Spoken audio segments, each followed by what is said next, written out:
Welcome to Politics Done Right. McBerto Willis, your host. Thank you so kindly for being here. Good morning, Houston. Good morning, Northeast Texas. Good morning, the entire Texas. Good morning, the world. We are going to have a great show for you today. We are going to have another important show for you today. So, folks, please get your coffee, get ready, because we are going to be on the ball. We are going to be on the ball. How's everybody doing out there in the Central Studio, in our control room? Howard and Jack, what's going on? Well, the mothership is up and flying, so I guess we're okay. I love to hear when the mothership is all up and running. Good morning. Jack has his thought for the day. So all right. So wait. Let's bring it in this way. Let's bring Jack in this way. Yeah. Hold on. He's not wearing his headset, so he can't hear you. He can't hear me, so I'm talking over him. How terrible am I? I'm the terrible guy. When you don't wear a headset, this is what you're going to get. I got this. Okay. All right. Yeah, he was very busy. We're teaching him how to run your show without me. All right. Well, hey, Jack, there's some big shoes to fill, Jack. Well, I know. Yeah, you know those big old clown shoes? That's about what it is. Nah, it's real big shoes, but it's not clown shoes. But anyway, brother Jack, what is the word of the morning? Okay, this is from the Dalai Lama. The goal is not to be better than the other man, but to be better than your previous self. I kind of like that. Yeah, I do too. Well, I like that. Lama was pretty cool. Yes, I like that. You know, but a big user of Tide for those sheets and stuff. Yeah. All right. We're going to get in trouble. There's going to be lightning striking in the backyard, so I better go. Yeah, we don't want lightning striking. But anyway, folks, title of the show today: Pence turns into McCain. Koch goes to war on Trump. But we're going to start with a big one. And if we get to the others, fine. If we don't get to the others, remember, you can always pick up the videos, etc. at politicsdoneright.com/newsletter. politicsdoneright.com/newsletter discusses all the things that we're going to talk about on the show. But you know what? I tell you what.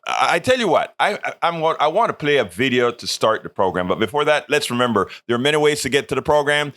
Tune in to 90.1 FM Houston on the dial. You can also download the TuneIn application. TuneIn application from Android or Apple Store. You can go to kpft.org and click on listen, or you can go to facebook.com/KPFT Houston to see the program live. Facebook.com/KPF Houston to see the programs live, or watch it on YouTube, politicsdoneright.tv. Politicsdoneright.tv. So what we're going to do, folks, is start with Mike Pence, the John McCain of Mike Pence, and then we'll get deep into the program. So without further ado, here we go with El Señor Pence. Mike Pence, the inner John McCain, has finally emerged from Mike Pence.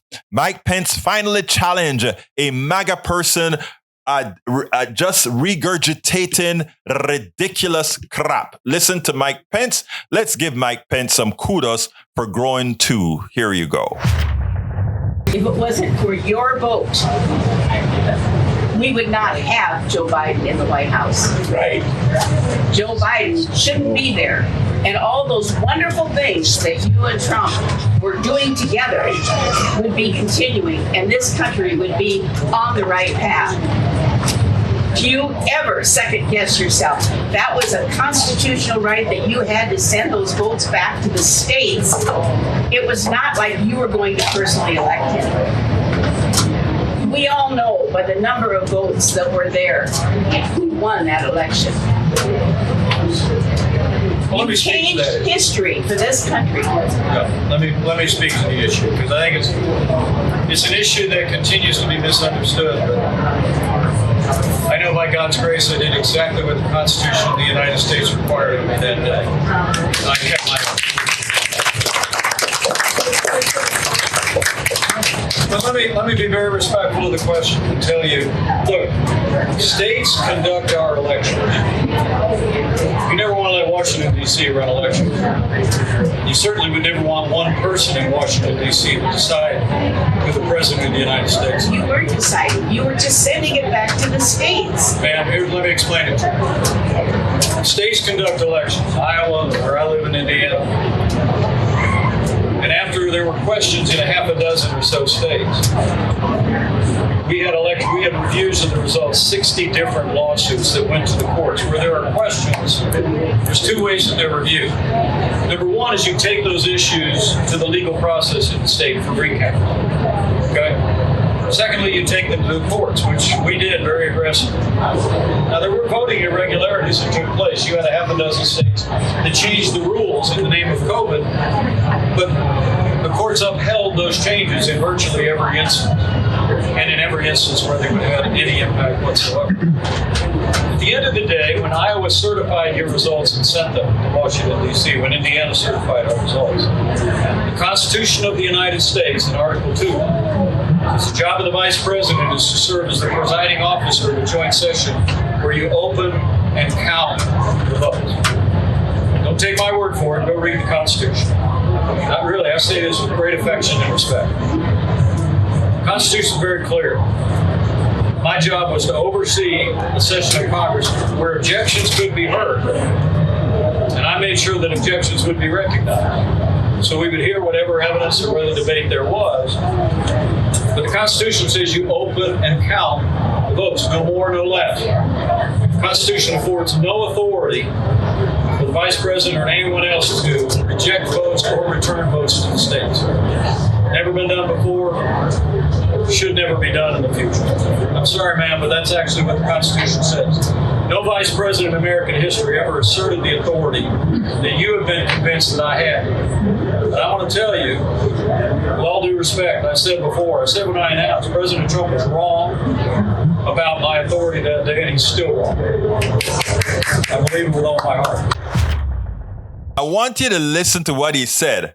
That you have been convinced about. This is something that you hear me talk to Eric about, Ledo and CSEC and other ones of our good right-wingers here. Notice how Pence said it. I did not have the authority of which you were convinced of that I had. In other words, he's saying there were people you trusted that lied to you about the power that I had as vice president. And I wish, and what I'm telling Eric and others is many of the things that you put on the screen here are people who have lied to you, who you have trusted to make you put these things on our chat or on our voice lines or whatever. But you know what? Again, you have been lied to. It's not there. And that is what is important. Now, Pence was mostly right. Well, actually, it was all right. Yeah, there were some shenanigans that occurred during the election. But guess where the shenanigans came from? Remember what I spoke about, something known as projection. What is projection? When you assert that others are doing things that you are the one responsible or doing. Projection. During the election, all the things that they found during the 2020 election that were going wrong, people voting twice, dead people vote, etc. Guess where it was found? On people attempting to double vote for Donald Trump. So everything these guys were projecting, it was occurring, but it was occurring on the other side. People attempting to double vote for Trump, etc., etc., etc. So let's remember that. Now, Mike Pence also made it look like he was magnanimous. In other words, I did the right thing. I did the constitutional thing, etc. But let's not forget that before he did the right thing, he tried his best to see if he had the authority on January 6th to go ahead and change the election. He even went to Dan Quayle. Dan Quayle, remember Dan Quayle, the one who couldn't spell potato? Former Bush 1's vice president. He went to him and said, "Hey, man, is there something I can do? Should I listen to Donald Trump and hold up the election in the Senate and the House?"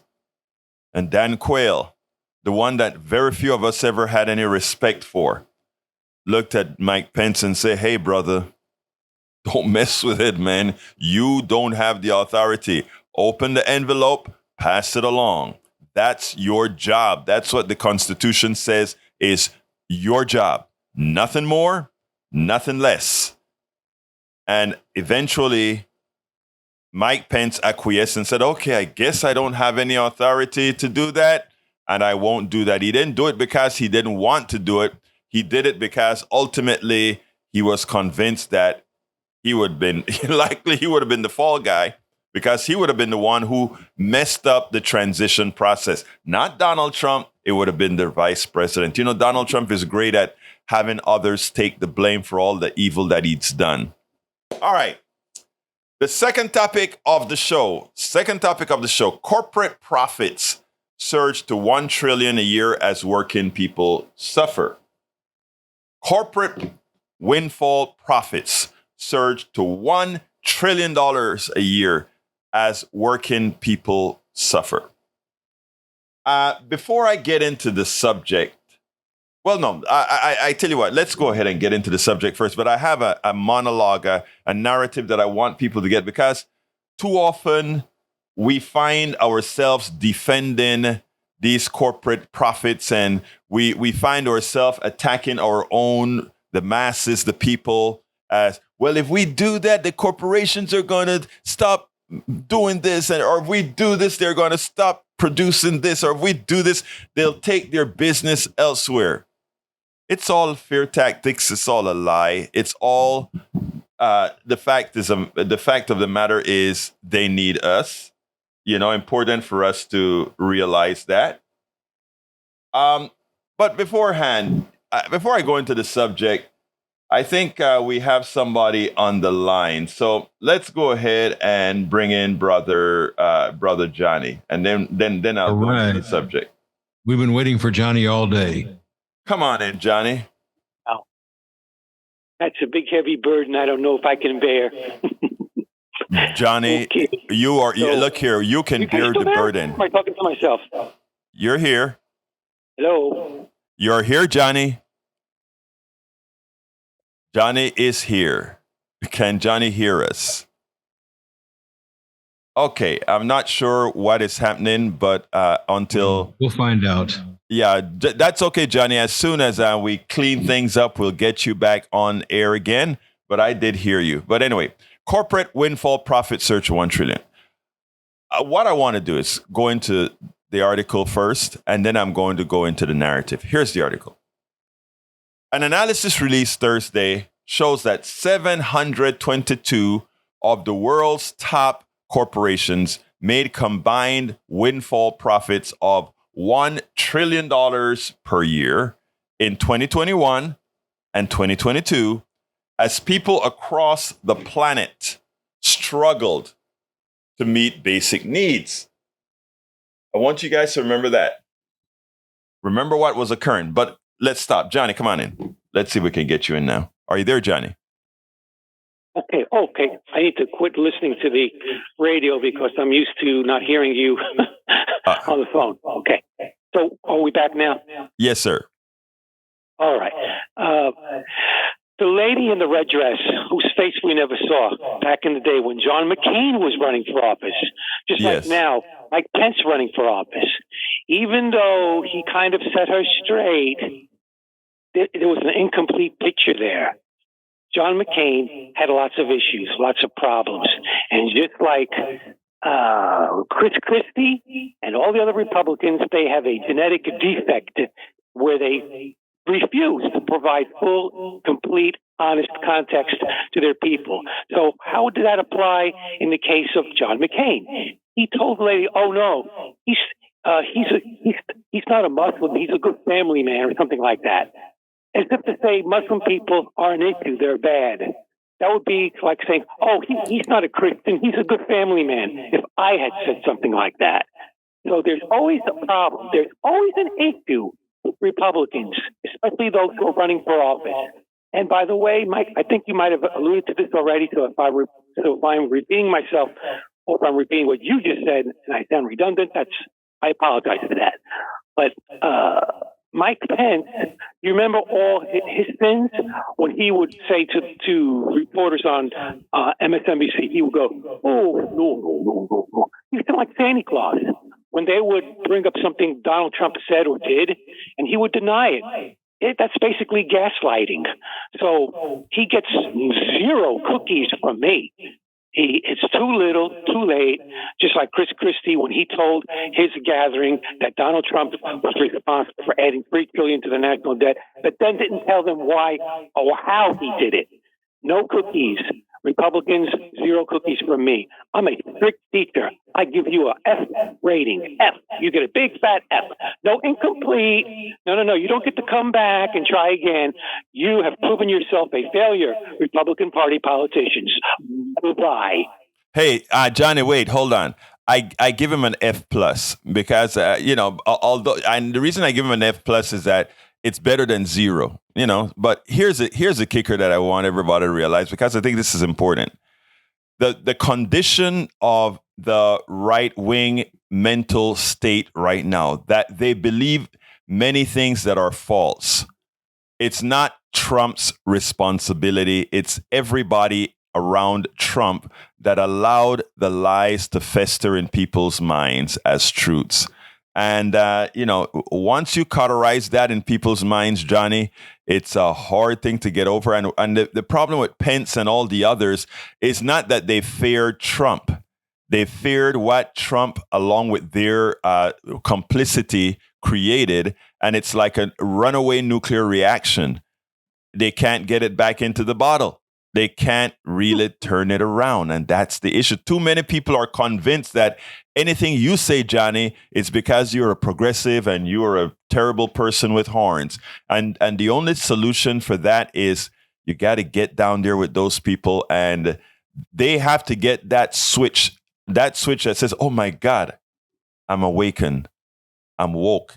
Why do you think they always talk about this woke thing? They don't want folks to be woke. Exactly. And last words, Johnny, before I go to the program. Another thing that we should be doing, besides what you just said right there, is the economy. And I gave you an example, I think, the other day when I was speaking to you, or maybe Steve Hunter, I forget. Sometimes I mix you guys up. I know it's hard to believe, but true. We're both bald. My next door neighbor just graduated high school. 3 days later, he got himself a job. And like I said, he's the same guy who was wearing a Trump t-shirt not too long ago, not too many months ago, as a matter of fact. He was the same one I described to you at one time, was running around with his friends in a pickup truck with an oversized black-colored American flag. The same guy I've had to talk to over and over again about different things. And then he wears that Trump t-shirt. But you know what's the antidote to that? Bottom line. His bottom line. Yes. He's being able to be successful after he graduated high school. A job, a job. That's the other thing we got to do. And Joe Biden, he can talk about all these job figures he wants, but until my neighbor sees it for himself, experiences it, it doesn't exist. Well, I tell you, he's doing a good thing. I think it's later on today. He's going into Marjorie Taylor Greene's district. So you see these jobs that are getting created. I did it. Marjorie voted against it. So, that's going to have to be done over and over again. And it's not going to win most of them over, but it can win the amount needed to win that particular, or win enough of that district to make a difference in the state. Well, not just Joe Biden. If Joe Biden's doing that, if you're being accurate, that's a good thing. But he can't stop there. No. I agree. Remember, I told you what I've tried to get word to him, his administration, through not the speaker, but the leader in the Senate. What's his name? I know, McConnell. Oh, no, Schumer. Chuck Schumer. I repeatedly tried to get them to understand that they need to get word to Biden that he has to do a series of bully pulpit talks to be brutally honest with the American people about his party's complicity, and that he's sorry for that, and that he intends to make amends for that. And every other 2-3 weeks, he does a talk for an hour and a half where he details the sins and then what he plans to do to correct that. And one of the corrections would be putting people into the Supreme Court that are unapologetic progressives.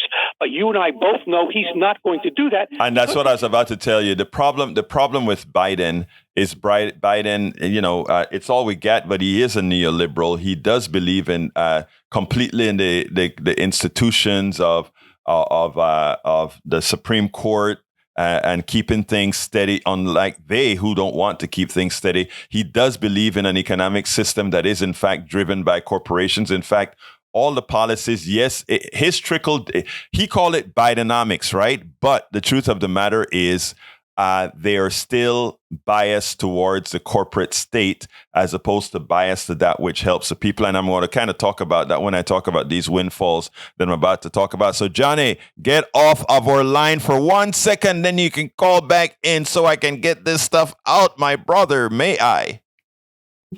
Okay, I will call back because I have one other point to make about Bidenomics. Thank you, my brother. You have a good one.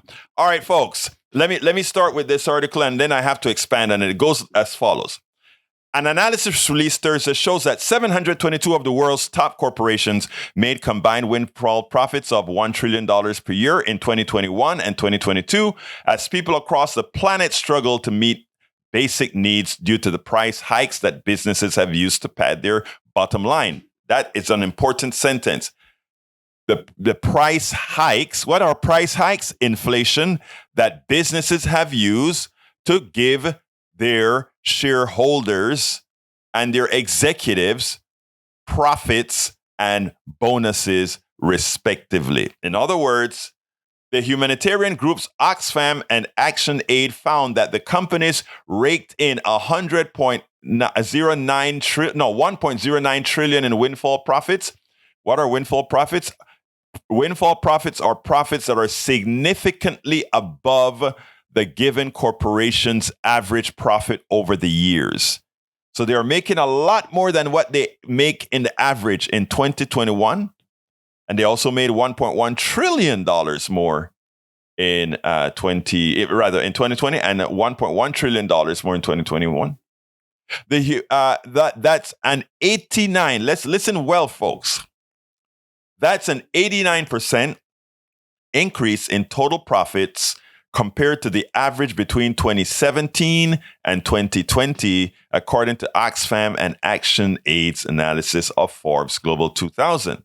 Ranking of the world's largest companies, a major windfall during a period in which extreme poverty and global hunger surged.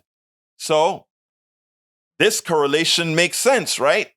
If extreme poverty and extreme hunger occurred in that period, and that is a period where these guys extracted money out of the economy, we can create that one-to-one correlation. That mother who was going to work every morning and paying $2 a gallon for gas, and the day after, they found an excuse to make that $3 a gallon, then $4 a gallon. That made that woman's personal economy much more difficult. It made her poorer. It made her poor. She could no longer buy the things if she was using $80 a week, let's say $40 a week on gasoline. It's now $80. That's $160 plus a month that was taken away from her to provide some sort of a service to her kids, etc. And where did that money go? Did it go to pay for more expensive oil? No. It went into the pockets, as this report shows, of shareholders and executives as bonuses for doing so much better with profits. That's our capitalist structure. It's important for us to understand how it works, for us to see how do we mitigate these things.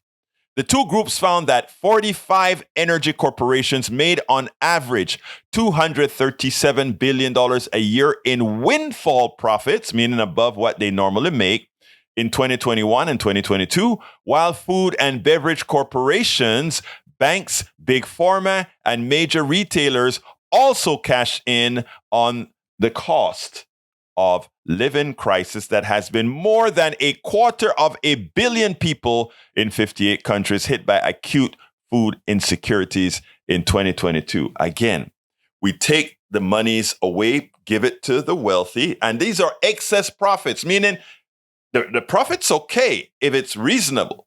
But then you say, we had a pandemic. We can hide behind the pandemic. We can hide behind these laws and somehow now charge people more. That's called inflation. And while they wanted, you have people who say, this is Biden inflation, or this is inflation created by government. It misses the point. And it is our short-sightedness that allows it to continue.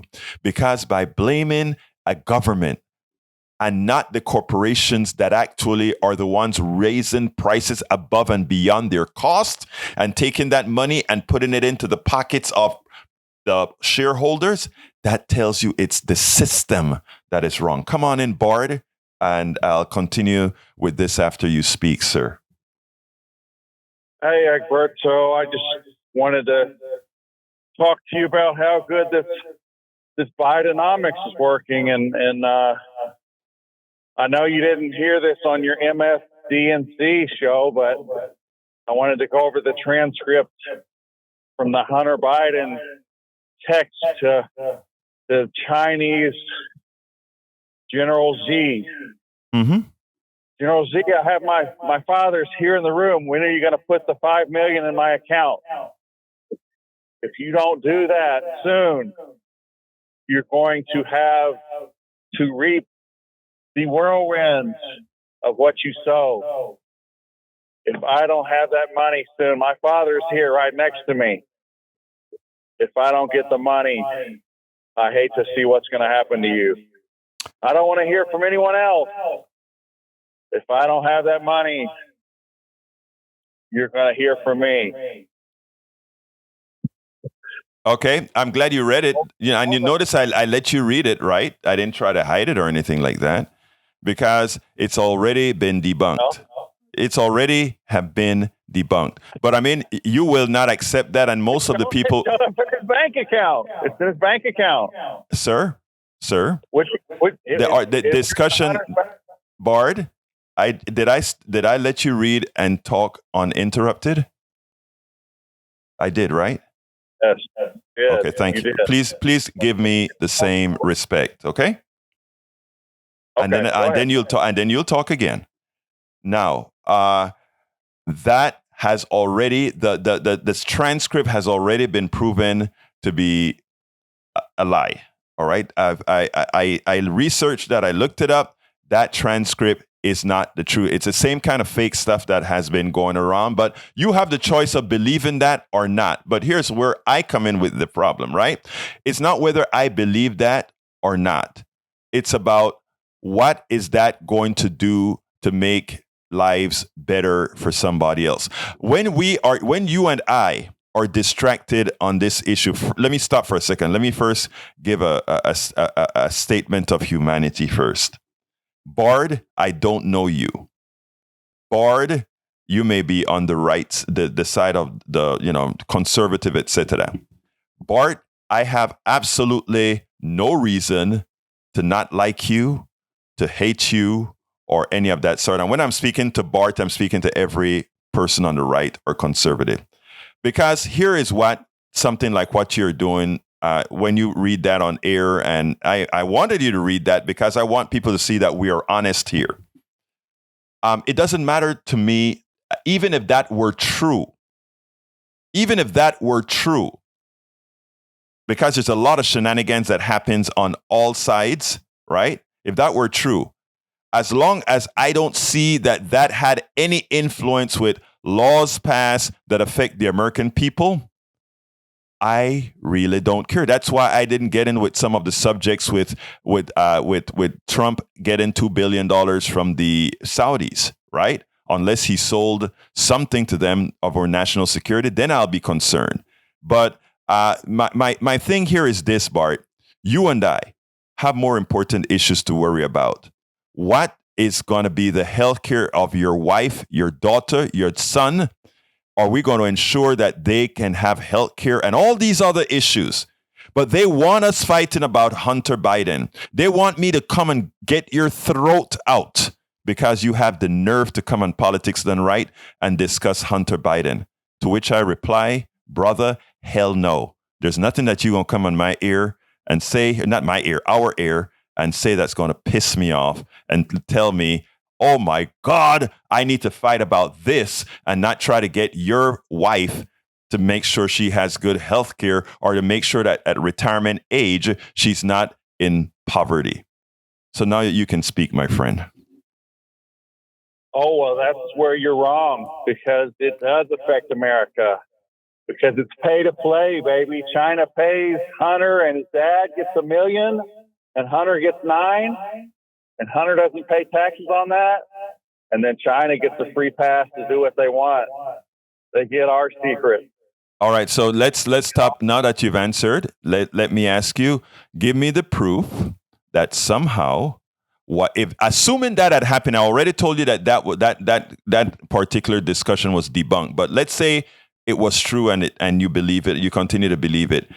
How does that affect, or tell me materially what change to make your life worse because of that, assuming it had occurred?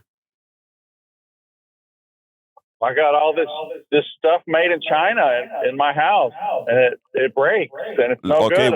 When did that? Okay, you answered. My time to come back. When did that start, sir? When did we start making things in China, sir? It's been going for years. All right, so let me stop you now. You answered my question. Let me explain this to you, because this is where I say you and I need to be working together and not falling for the crap that the people use us as minions for. The reason we are in China is because China's labor market is cheap.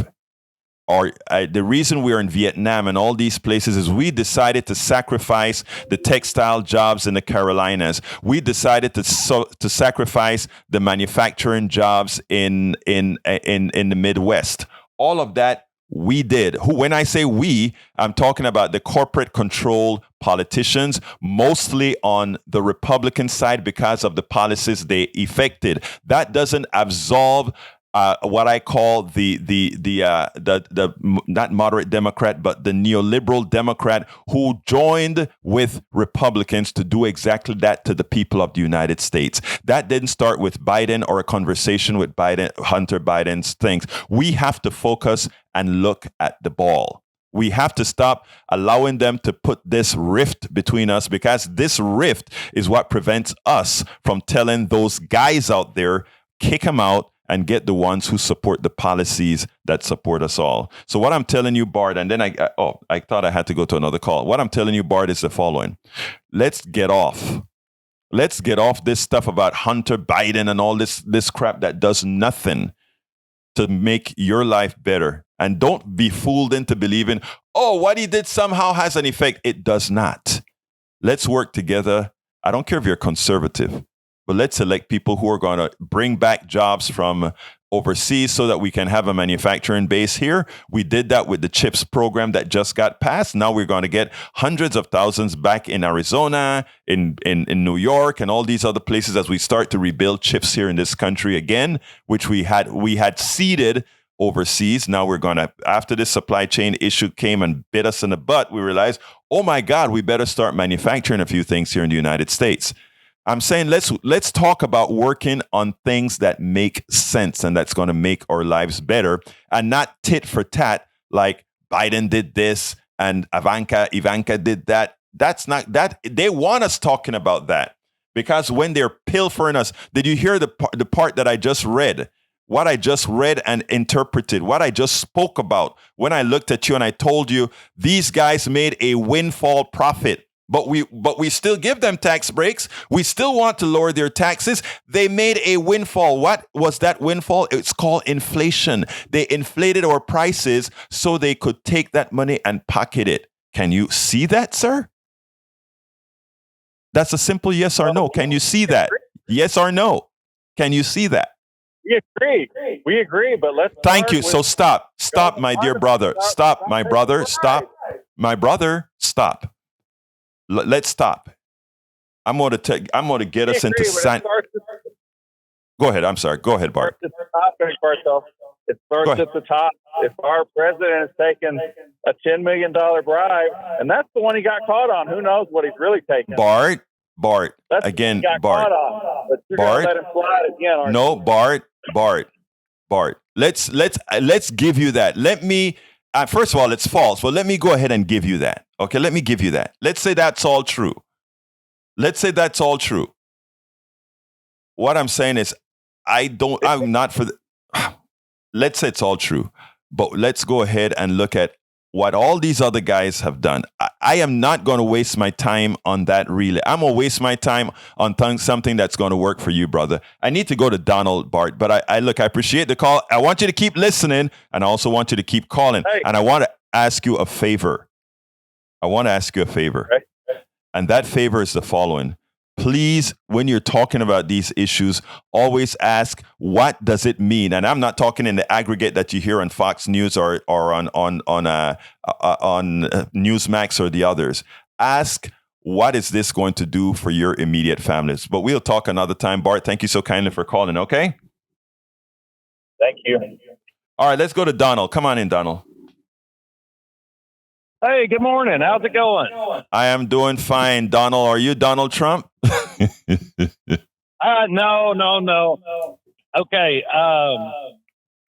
Right, left, it doesn't matter. But what you're saying is right on a lot of issues. And it's whoever our president is at the time is who we need to support. Might not like their politics, might not like their views. But the big issue is corporations, bigger government. People need to be accountable for themselves. I've worked in manufacturing. I'm driving an 18-wheeler right now.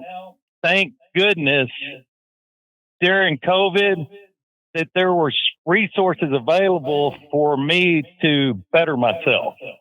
So the resources are out there. People need to start taking responsibility for themselves. Don't get caught up in the smoke screen or look over here while they're doing this over there. Career politicians, why can't we see where their money came from? How do they go into office and then they're rich by the time they leave? Let's get people in there that will do good for the people that need the help. And that's kind of my point on this. Right or left, doesn't matter. If it's a good idea, let's go with it. Donald, where it came from. Yes, sir. that is the sentiment I want Bart and everybody to have. And that is the reason I take the stance that I take. I take the stance that absolutely nobody is my enemy, except politicians, that is. And I'm serious about that, right?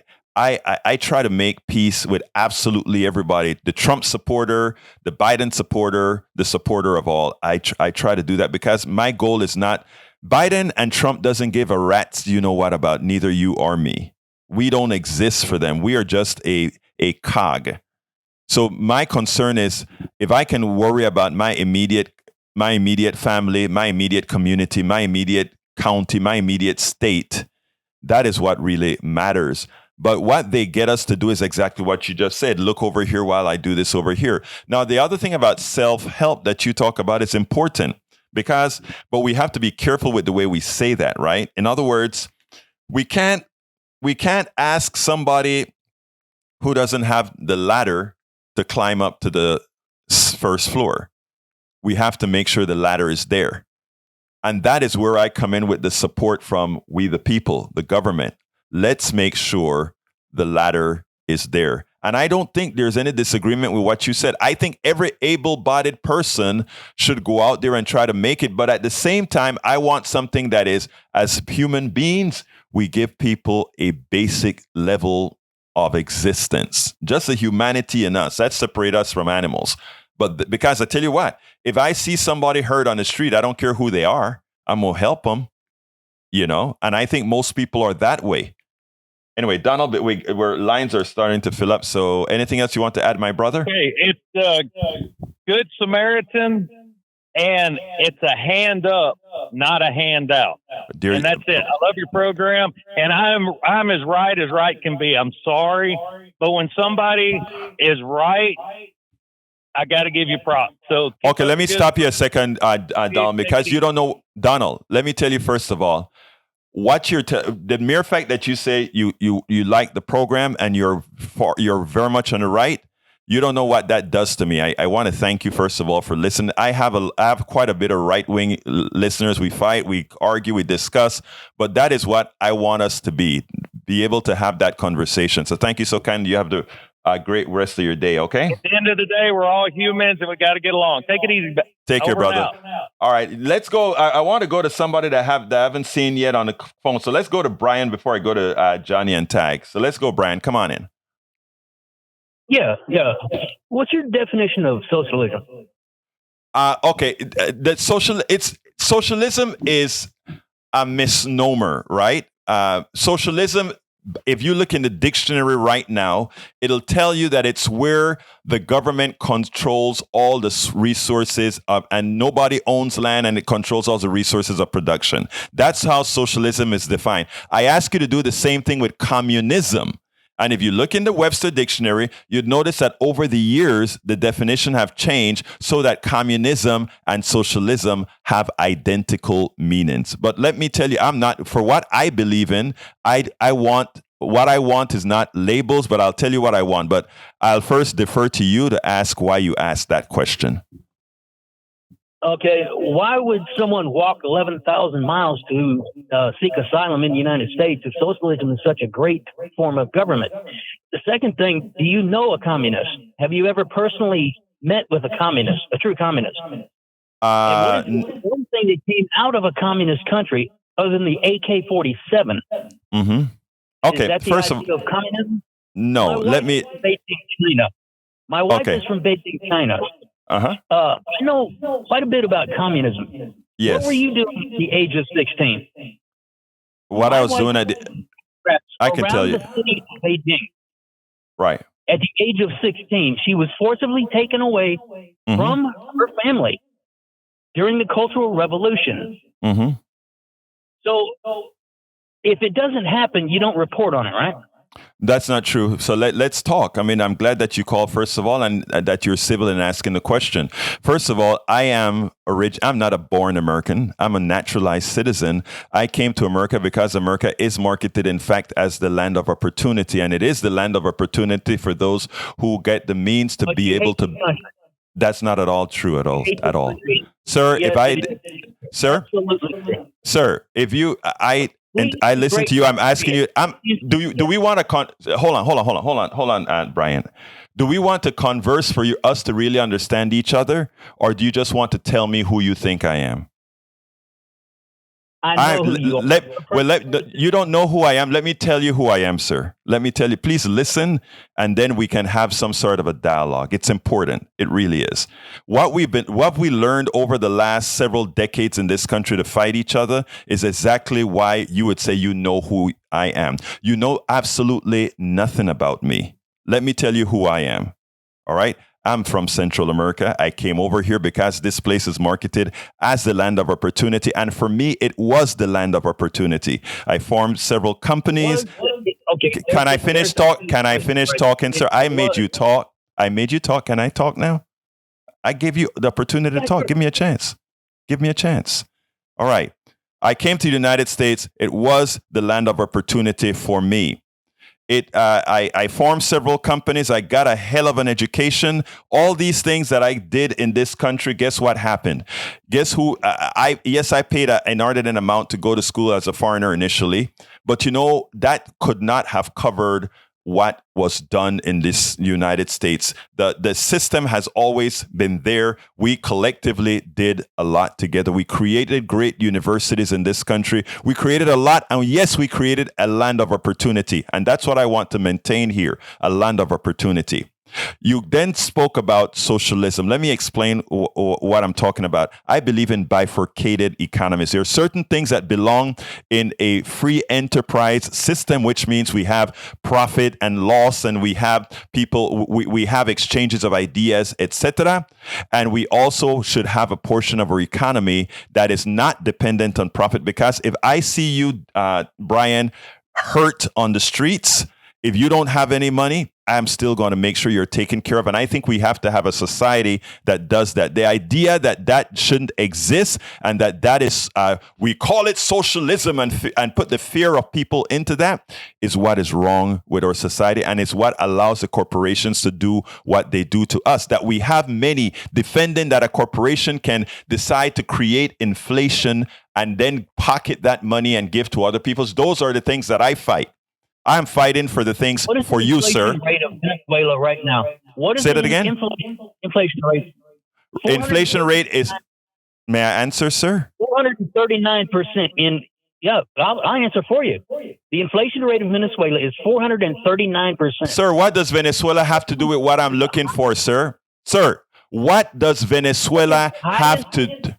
Wait, what does Venezuela have to do with what I'm talking about here? Who owns the highest oil reserves in the world? Venezuela does. Yes. And look at their economy and look what socialism has done. That's not what again, sir, first of all, I am not looking to create that the government owns all resources. That's not what I am aiming for at all. And that is where majority is what you're looking for, isn't it? Tax the rich, feed the poor. No. Wait a minute. But wait again, sir. Critical thinking is important.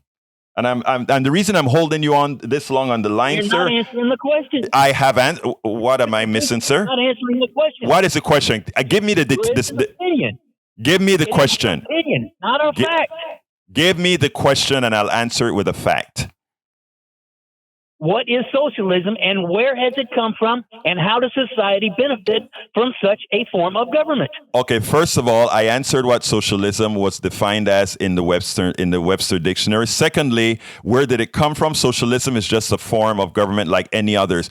The third question is, how can you be successful at it? Well, I could look at you and say the bifurcated type of economies that I talk about, you can find it in several Scandinavian countries that are very successful, people that don't have to worry about losing their home on healthcare, but it goes beyond that because we have the cash and the methods here in the United States to do even better. But again, if you are out there misinformed as far as what corporations are doing to our society right now, and you are so tailored on thinking that I'm an evil socialist as opposed to one who wants a bifurcated economy, that is what allows corporations to do what they're doing to you right now. Now, here is the kicker, sir, because it's very important that you see this. As long as you sit back with the belief that somehow attacking it's taxing the rich, you have to ask the question, how did the rich get rich? How did the rich get rich? Let's go with somebody we can both like. How did Bill Gates get rich? From capitalism. And how? Okay, again, that's not the answer. Product and selling it at a profit. No, that's not how we got rich. But anyway, sir, listen to what I'm going to tell you. Okay. Selling a product at a profit. That's how you get a profit. But wait a second, sir. Hold on a second. Again, critical thinking requires here.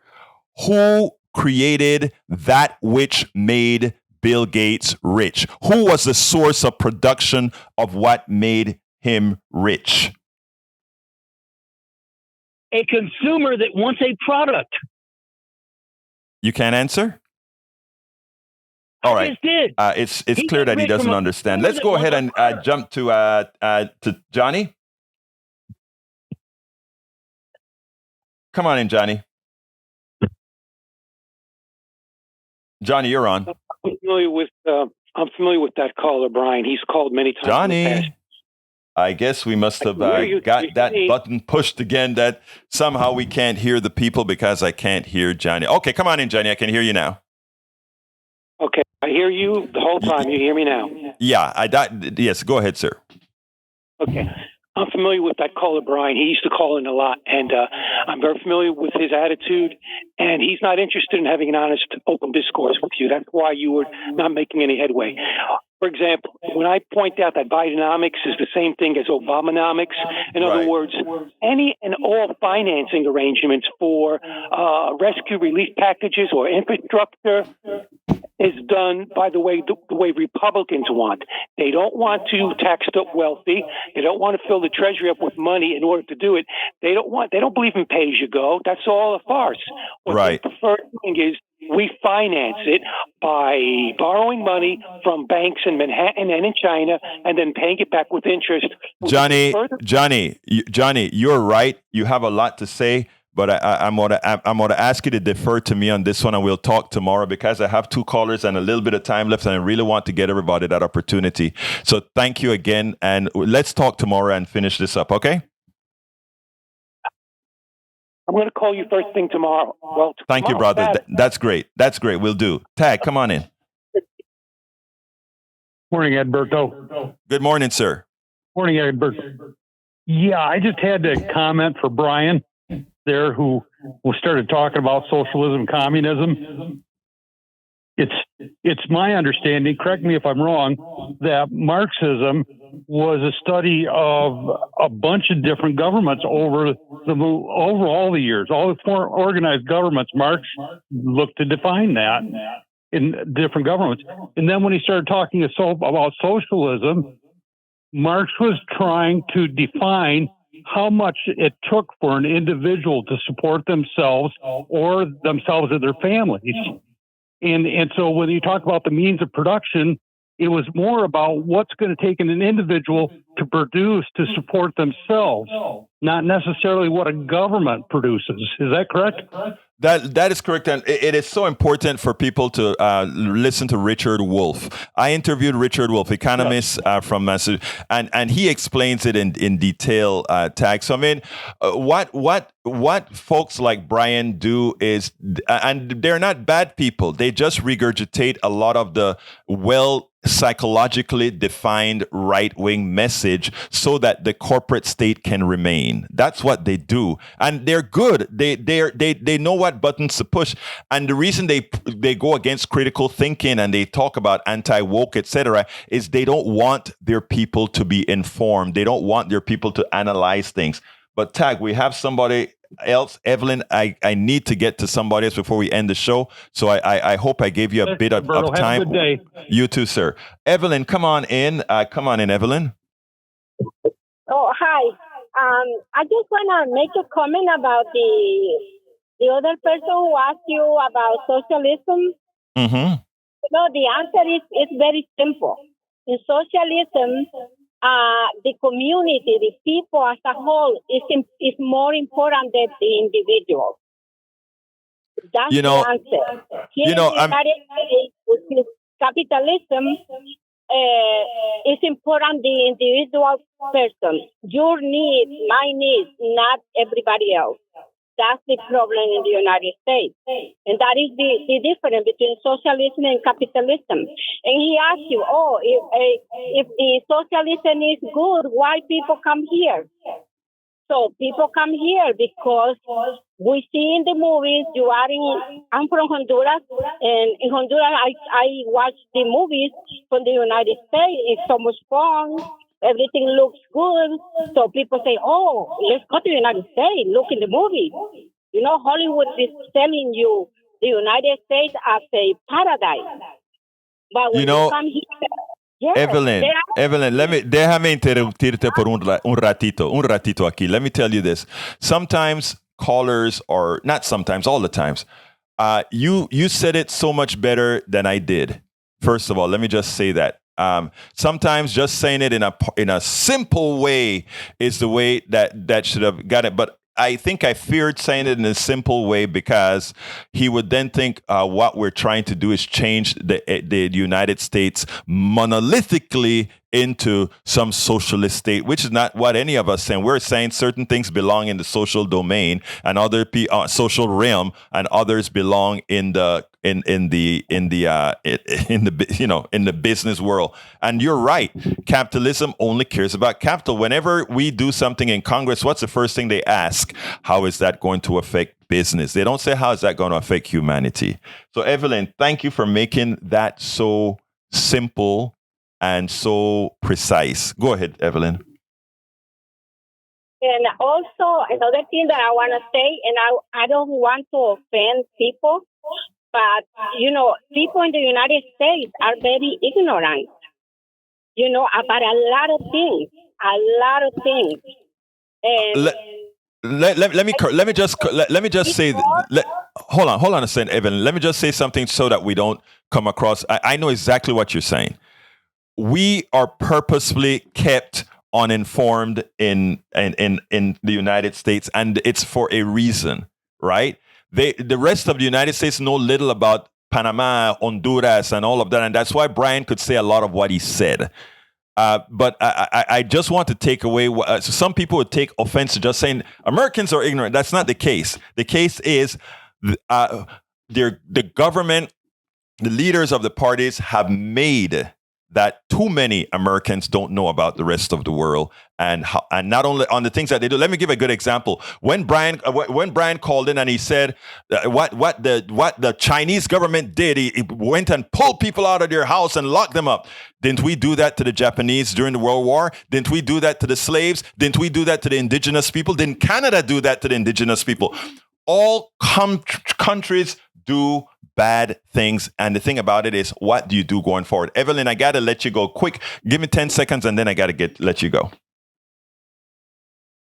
Yeah, no, just that. And also another thing, many people come here to the United States also because the United States is stealing our natural resources. And we don't have the opportunities in our countries because the United States comes to Evelyn, you just gave the answer why. Evelyn, I'm sorry to talk over you. I'm sorry because I got to go, but you gave a very important answer there when you said the United States, and not the United States, the corporations of the United States come in and take the resources of these countries, and of course it's left without, and in doing so, that is what happens. Anyway, I got to go, Evelyn. Thank you for being here. Anyway, real quick, Howard, 10 seconds. Jack, 10 seconds. Okay, Jack, get over here. All right. I was writing some stuff down, and the Hunter Biden and all these little issues, they're called 10 seconds, brother. Issues. They're wedge issues, not ignorant, propagandized. Thank you so kindly, guys. We had a great show. We're going to continue this tomorrow. My name is Egberto Willis. This is Politics Done Right, and you guys know how I end this baby. I am what? Out. We spend a lot of time deconstructing the news, trying to parse it into a form that everybody can understand. We try to find those little nitpicks where it flies above the fray, etc. If you really like these videos that we do, I want to ask a big favor. Please go ahead. Number 1, subscribe to our channel. And number 2, please join if you can. Thank you so kindly for watching. Keep watching. Please remember to share. We must populate the entire internet with our progressive message, a message that we know is what most Americans say that they want. So help us, please join.